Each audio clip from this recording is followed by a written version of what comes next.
communication is the lifeblood of ministry. It's not just about relaying information, it's about building relationships, fostering understanding, and nurturing spiritual growth.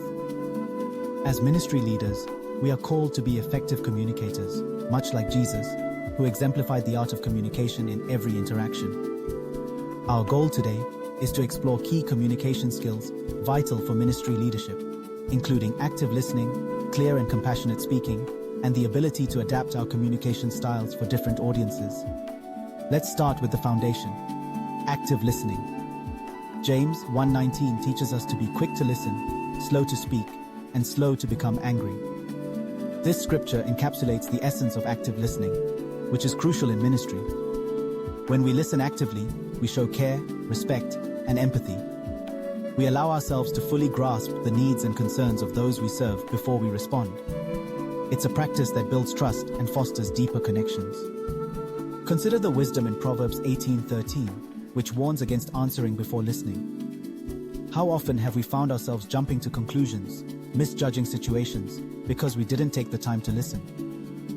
As ministry leaders, we must cultivate the skill of active listening. This means concentrating fully on the speaker, asking clarifying questions, and resisting the urge to interrupt. When we listen attentively, we demonstrate that we value the other person's perspective, and this lays the groundwork for meaningful relationships. Jesus serves as our ultimate model of listening. In Mark chapter 10:46-52, when Bartimaeus, the blind man, cried out to him, Jesus didn't rush to make assumptions. Instead, he stopped, listened, and asked, "What do you want me to do for you?" This simple yet profound question highlights the importance of understanding individual needs before offering guidance. As leaders, we should emulate this approach, taking the time to understand the unique situations of those we serve. Now, let's talk about speaking clearly and compassionately. Ephesians 4:15 instructs us to speak the truth in love. This balance of honesty and compassion is essential in ministry communication.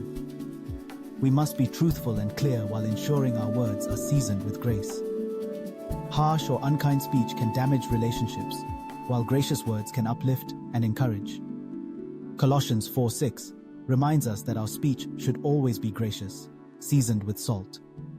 This means that even when we must confront or correct, our communication should reflect kindness and a desire for growth. In ministry, we often face the challenge of delivering difficult messages. However, we can do so in a way that reflects Christ's love and care. A powerful example of compassionate communication is found in Jesus' encounter with the Samaritan woman at the well, in John chapter 4:1-26. He spoke directly to her situation, offering her the living water of salvation, but did so with grace and understanding. This approach is a model for us as leaders. Even when addressing challenging topics, our tone and demeanor should reflect compassion. Next, we need to consider the importance of adapting our communication to different audiences. Paul exemplified this in 1 Corinthians 9:19-23, where he explained how he became all things to all people, so that by all possible means he might save some. In ministry, we interact with a diverse range of individuals, congregations, small groups, and people from various cultural backgrounds. It's crucial that we are sensitive to these contexts and adapt our communication style accordingly. Jesus also demonstrated this adaptability. He often used parables to convey profound spiritual truths in relatable ways. For example, in Matthew 13:10-17, he spoke in parables to the crowds, simplifying complex ideas into understandable lessons. Yet, with his disciples, he provided deeper explanations, as seen in Mark 4:34. This flexibility in communication allowed him to connect with both the masses and his closest followers. Handling difficult conversations and conflict resolution is another vital aspect of effective communication in ministry. Matthew 18:15-17 outlines Jesus' approach to addressing conflict directly, yet with grace and the goal of restoration. This framework is essential for ministry leaders. We must strive to communicate in ways that promote healing and unity, avoiding unwholesome talk that can lead to division. Ephesians 4:29 encourages us to use words that build others up. In moments of conflict, it's easy to let emotions lead us to harsh words. Instead, we should focus on constructive communication that fosters understanding and reconciliation. Nonverbal communication also plays a significant role in how our messages are received. Our body language, facial expressions, and tone of voice can either reinforce or undermine our spoken words. Jesus' approachability is evident throughout his ministry. When he blessed the children in Mark chapter 10, 13-16, his open arms and welcoming demeanor communicated love and acceptance.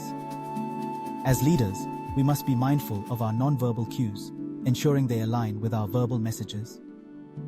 So, how can we apply these principles in our ministry leadership today? First, we must practice active listening. Make it a habit to listen carefully to others before responding.